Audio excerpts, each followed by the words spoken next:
اللہ تعالیٰ کا فرمان ہے اقیموا الصلاۃ وآتوا الزکاۃ، نماز قائم کرو، زکوٰۃ ادا کرو۔ نماز کے ساتھ زکوٰۃ کا حکم دیا ہے، بڑی اہمیت کی بات ہے۔ اور قرآن میں سینکڑوں مقامات پر، سینکڑوں جگہوں پر نماز کا اور زکوٰۃ کا ذکر ساتھ ساتھ کیا گیا ہے۔ نماز کیا ہے اصل؟ یہ نماز جو ہے یہ بدن کی زکوٰۃ ہے، بدن کی زکوٰۃ ہے، اور زکوٰۃ یہ مال کی زکوٰۃ ہے۔ تو اللہ تعالی کی محبت میں اس کے حکم پر بدن کی بھی زکوٰۃ نکالتا رہے، مال کی بھی زکوٰۃ نکالتا رہے۔ بدن کی زکوٰۃ نماز ہے اور مال کی زکوٰۃ 2.5% خدا کی راہ میں خرچ کرنا ہے۔ 100 روپے پہ 2.5 روپیہ خرچ کرو، کیا بڑی بات ہے۔ 1000 روپے پر 25 روپیہ خرچ کرو، کیا بڑی بات ہے۔ 1 لاکھ پر 2500 روپیہ خرچ کرو، کیا بڑی بات ہے۔ 1 لاکھ آپ کے پاس ہے، 2500 نکال کے غریبوں میں بانٹ دو، غریبوں کی مدد کر دو، اللہ تعالیٰ اس کا ثواب آپ کو بے شمار عطا فرمائے گا۔ اب یہ مہینے میں اکثر مسلمان زیادہ ثواب پانے کی نیت سے، زیادہ نیکیاں بٹورنے کی نیت سے زکوٰۃ بھی اس مہینے میں ادا کرتے ہیں۔ ویسے اس مہینے میں زکوٰۃ ادا کرنا فرض نہیں ہے، بلکہ جب سال پورا ہو جائے مال پر تب زکوٰۃ نکالنا ہے۔ لیکن اکثر مسلمان جو ہے چونکہ ثواب بڑھا دیا جاتا ہے رمضان میں، اس نیت سے اس مہینے میں زکوٰۃ بھی ادا کر دیتے ہیں۔ تو بہرحال زکوٰۃ ادا کرنا چاہیے ہر مسلمان صاحب نصاب کو۔ اب صاحب نصاب کسے کہتے ہیں یہ مسئلہ سمجھنے کا ہے۔ صاحب نصاب کی تعریف یہ بتائی گئی کہ 7.5 تولے سونا ہو، چاہے وہ زیور کی شکل میں ہو یا بسکٹ کی شکل میں ہو یا کوئی اور شکل میں ہو، 7.5 تولے سونا کسی مسلمان کے قبضے میں ہے تو شریعت کی نظر میں وہ صاحب نصاب ہے۔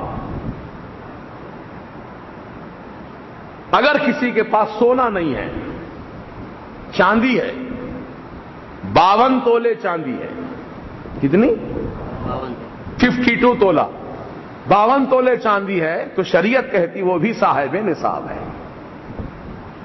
اب تیسری صورت یہ ہے کہ نہ سونا 7.5 تولے ہے، نہ چاندی 52 تولے ہے، نہ سونا ہے پورا نہ چاندی پوری ہے، بلکہ تھوڑا تھوڑا ہے، تھوڑا سونا ہے تھوڑی چاندی ہے۔ تو شریعت کہتی ہے سونا اور چاندی کو دونوں کو ملا دو۔ ملانے سے مطلب اس کی رقم جوڑو کتنی ہو رہی ہے۔ سونے کی قیمت اگر مثال کے طور پر 25,000 روپے ہے اور چاندی کی قیمت ہے 800 روپے، تو گویا 25,800 روپے کا آپ کے پاس مال موجود ہے۔ تو اب یہ دیکھو کہ 25,800 میں 52 تولے چاندی آپ خرید سکتے ہیں کہ نہیں خرید سکتے ہیں؟ 25,800 روپے میں 52 تولے چاندی خرید سکتے ہیں یا نہیں خرید سکتے ہیں؟ اگر 52 تولے چاندی کی قیمت آپ کے پاس موجود ہے تو آپ صاحب نصاب ہو گئے۔ تھوڑا سونا ہے تھوڑی چاندی، دونوں کو ملانے سے کوئی ایک نصاب پورا ہو جاتا ہے، وہ بھی صاحب نصاب ہے۔ اب سونا چاندی تو نہیں ہے لیکن روپیے پیسے ہیں، 1000 کی نوٹیں، 500 کی نوٹیں، 100 کی نوٹیں، 50 کی نوٹیں، 10 کی نوٹیں ہیں، مال ہے، روپیہ پیسہ ہے بڑا ہوا۔ تو جتنا روپیہ پیسہ ہے کاؤنٹنگ کرو کتنے پیسے ہیں، کتنے لاکھ روپے ہیں۔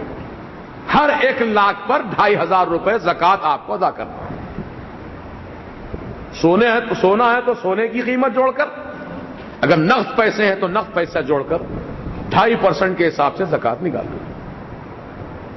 آپ کے پاس نہ سونا ہے نہ چاندی ہے نہ نقد پیسہ ہے، آپ کی دکان ہے کپڑے کی، کرانے کی، سیمنٹ کی، اسٹیل کی، جنرل اسٹور یا اور کوئی سامان کی دکان ہے، تو آپ کے تجارت کا جو سامان ہے وہ تجارت کے سامان پر بھی زکوٰۃ فرض ہو گئی۔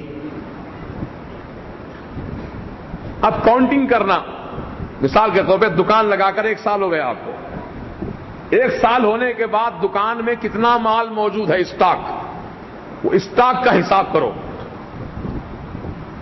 اب اس کی قیمت کیا بنتی ہے وہ قیمت کا حساب کرو، پھر اس قیمت کے حساب سے 2.5% زکوٰۃ خدا کی راہ میں ادا کرو۔ اللہ تعالیٰ نے آپ کو تجارت نہیں دی ہے، کھیتی باڑی ہے آپ کے پاس، تو کھیتی باڑی کی بھی زکات نکالنی ہے۔ جانور ہیں، بھینسوں کی ڈوڈی ہے آپ کے پاس، بکریاں ہیں آپ کے پاس، تو ہر 40 بکریوں پر 1 بکری زکات دینا فرض ہے۔ یعنی اللہ تعالیٰ نے مالداروں کو، مالداری رکھتے نا جانور، غریب آدمی تو نہیں رکھتا، جانور کی تعداد، اب جیسا کہ جو ڈائری فارم کا کاروبار کرتے ہیں، بھینس ہیں ان کے پاس، گایاں ہیں، بکریاں ہیں، اونٹ ہے، ہزاروں کی تعداد میں، تو ہزاروں جانوروں کی زکات نکالنی پڑے گی۔ جانور نہیں ہے، کھیتی باڑی ہے، تو کھیتی باڑی میں اب یہ دیکھنا ہے کہ بارش کے پانی سے کتنا اناج پیدا ہوتا ہے اور بولی کے پانی سے کتنا اناج پیدا ہوتا ہے۔ اگر بارش کے پانی سے اناج پیدا ہو رہا ہے، مکمل پیداوار بارش کے پانی سے ہے، تو کل پیداوار کا 10واں حصہ نکالو زکات میں، اس کو عشر کہتے ہیں۔